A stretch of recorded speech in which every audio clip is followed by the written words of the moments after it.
So let me give you 5 steps to really utilizing the power of positive thinking, even though I said this is about negative thinking. And then let me show you how to use negative thinking in an assignment, how to make negative thinking something that's useful for you. So step number 1, decide to develop the habit right now, the habit of focusing on what's right in your world instead of what's wrong. The habit of focusing on what you do have instead of what you don't have in a situation. And as basic as that is, and as well as you know it, you've got to make it a habit. Because those habits form the chain of your ultimate character, of who you become and how you end up living your life.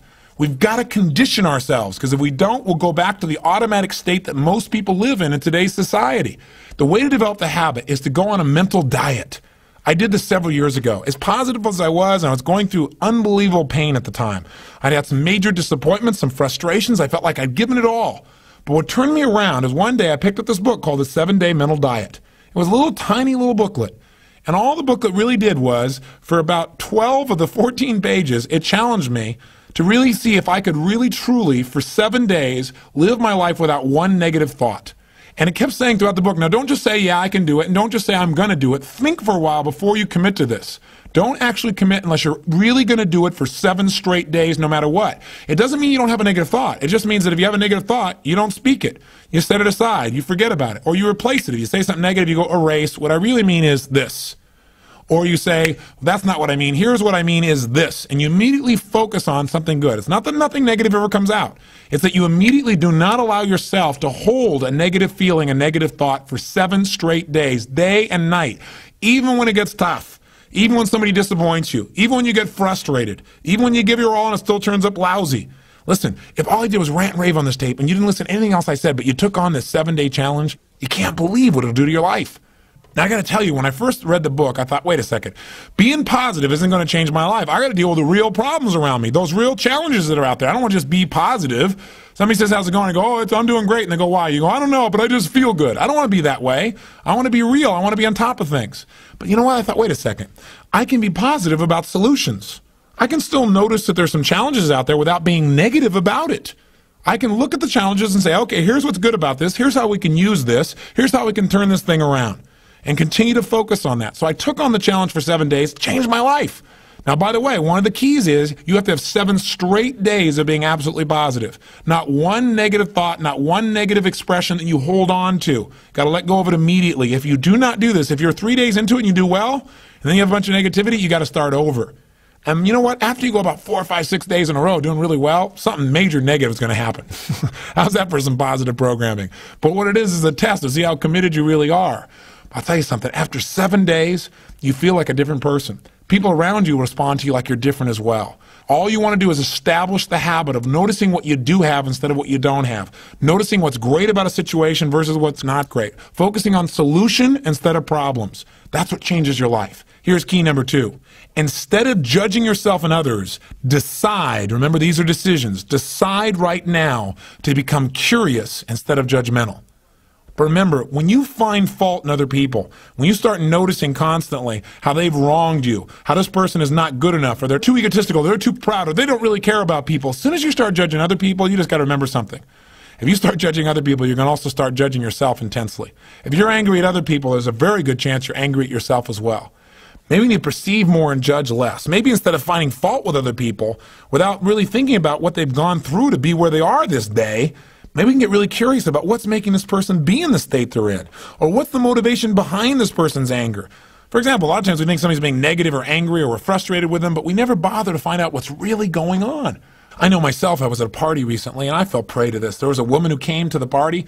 Everybody behind her back was talking about how unbelievably egotistical this woman is, how negative she was. But you know what? I sat next to her at dinner time and I got a chance to really find out who she was. I got curious about her. And I began to find out about all the pain she'd been through in her life. When I realized was this woman was just barely hanging on to her life.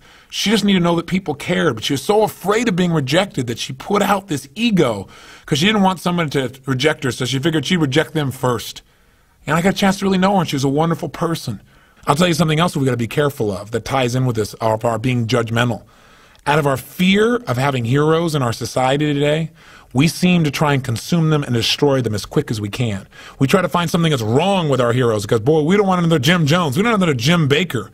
Remember, we got to judge less, perceive more. We got to get curious. Instead of living in a society where we're so afraid We're so afraid to believe in anything or anyone that we believe in nothing at all, and we lose our power of positive thinking. We try to protect ourselves from things we maybe not even need to protect ourselves from. Or we live in a society where we try and destroy our heroes, where we take somebody like Barbara Walters, an incredible broadcaster, a woman of incredible integrity, who gets nailed by one person in a book, and it's in every newspaper across the land, how she probably stomped on people to get where she was. That's absurd. Or Martin Luther King, after he's passed on, somebody comes back and stomps all over his career and his reputation. Is that the society we want to live in? Any person who takes glee in watching another person's pain will experience plenty of pain themselves. Remember the quote, "He who is without sin, let him cast the first stone." The bottom line is, if you go looking for brown, you're going to find it anywhere you look for it, in others or yourself.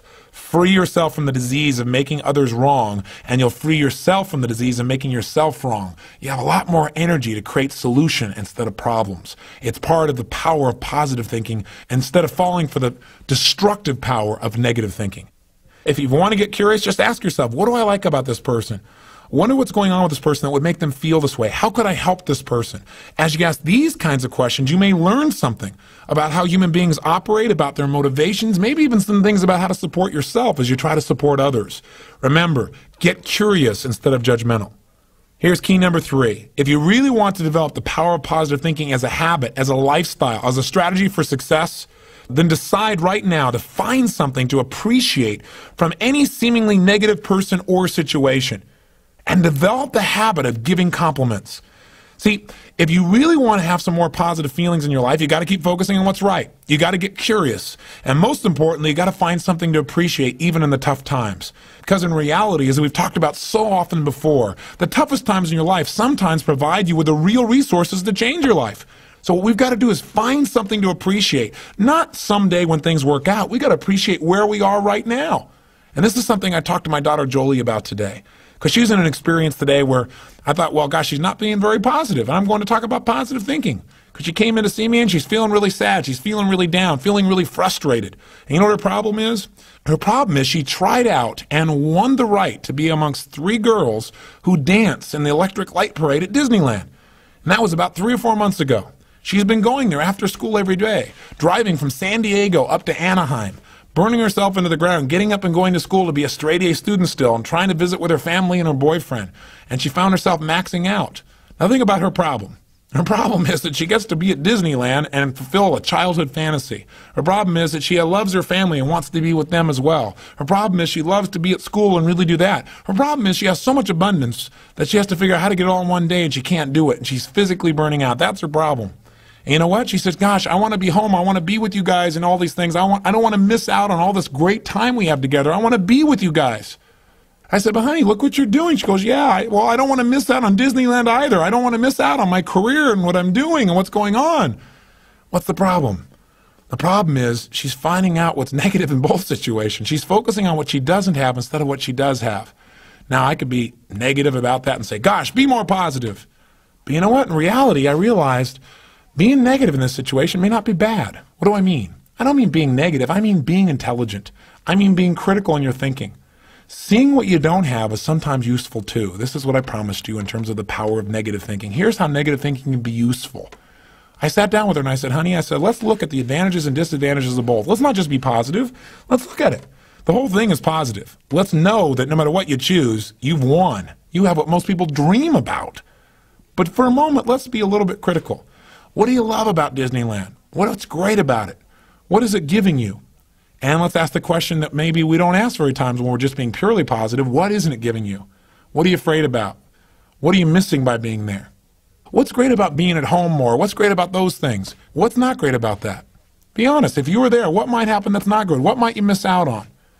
And you know what? By getting her to use both positive and negative thinking, or to be more accurate, positive thinking and some critical thinking, looking at what isn't there for the moment, what she is missing out on, and allowing that pain to motivate her, she was able to clarify what's most important in her life and what's the best way to do that. And she came up with a plan that totally empowered her. After a couple hours of conversation and fun, she looks better than she has in about 6 months because she's finally resolved what's most important. And sometimes just being positive and keeping a stiff upper lip isn't enough. Sometimes you got to stop and say, I am positive. I'm going to approach this from a positive way. I'm going to stay in a positive state. But I'm going to ask some questions some people may think of as negative, which is, what isn't working? Because if you're not willing to look at what isn't working, you can get yourself in trouble. So when I say number 3 is develop the habit of noticing something you can appreciate out of the situation, even something that seems to be negative. What I mean by that is find out what's working, but also appreciate what isn't working. Appreciate it enough that maybe it creates enough pain for you to want to make a change. Hey, being purely positive all the time is not the ultimate solution.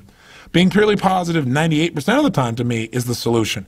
Remember our steps. Number 1, you're going to focus on how it really is. And that's what we did today. Jolie and I sat down and said, let's see how it really is. And let's not just be positive. Let's stop for a second. How is it really? What's good? What isn't good? What's great? What isn't great in this context? Everything is great, but comparatively, what's great? What's not in both situations? Now, how do you really want it? And she decided how she wanted it. Now, what are we going to do to make that happen? And she began to take actions that have changed her life. Probably will affect the direction of her life, maybe even her career. And she feels joyous and excited because she went through the steps. That's the balance between positive and negative thinking. But one thing you got to remember, you're going to spend most of your time being positive. Once you see how it is, that's it. Decide what you want and make it happen. Don't keep going back and saying, oh yeah, but it's not working. See, balance doesn't mean you spend 50% of your time positive and 50% of your time negative. Remember, balance on a human scale is a little different. Negative experiences are dense, and it doesn't take a lot of those focuses of negative to weigh a lot in your life. Make sure your focus is primarily positive, but at times, at special times that you designate, you're going to say, hey, what isn't working? And allow that pain to drive you to do something that's very positive. That'll change your life. Here's key number 4. Decide not to be perfect. You say, what? I said, decide not to be perfect. One way to make sure you're negative is always trying to be perfect. Because you know what? You're always going to notice you're not. Because you're this thing called a human being. When I talk to my daughter Jolie, and this girl works so hard to be perfect. Everybody seems to love her. She's a straight A student. She wants to be the very best at school. She wants to be the very best at home. She wants to be the very best at Disney. She wants to be the best at everything. And I'm trying to be the best constantly. In the past, she always noticed what wasn't perfect, and that created pain. So you can't do that. You're gonna screw up. You're gonna be negative. Things are gonna happen where you don't follow through on what you know. You're gonna make poor decisions. You're going to say things you shouldn't say, do things you shouldn't do, mess up like you shouldn't mess up. But you know what? When that happens, instead of being negative and beating yourself up and saying, boy, here's another example of me sabotaging myself, decide what you do want. And say, you know, I'm not perfect, but I am good. And what makes me good and what makes me great and what can make me excellent is as soon as I notice I'm not on track, I correct it. And I get better. Your goal each day is to get better, not to be perfect. And that's all anyone can ask of you. If every day you really try and contribute more, be more, and do more than you were slightly the day before, that's all anybody can ask. And if you know you're going to screw up and you don't make it a catastrophe, it's easier to bounce right back up. See, the only way you fail is if you quit. But if you learn something and you expand from it and you make some new decisions that enhance your life and the people you care about, then there is no failure. Don't try to be perfect because you'll never succeed. And here's the final one, key number 5. Decide to develop the habit of using the F word, faith. Make sure that you're in the position of utilizing the tool that really positive thinking is about. Positive thinking, I've said it over and over again, really is just the power to believe. And as you believe, so is it done unto you. As you believe, so it's created. You need to make certain that you create that certainty inside yourself. And you know what? You and I both know there are going to be times when it looks grim.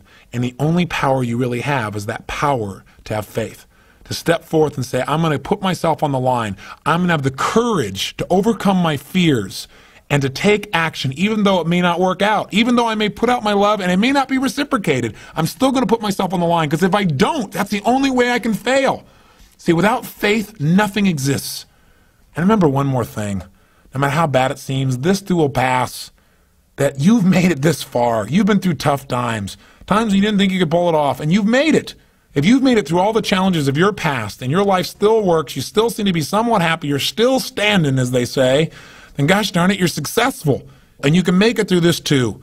It's the thing that'll pull you through. Faith is still the power. It's your ultimate power.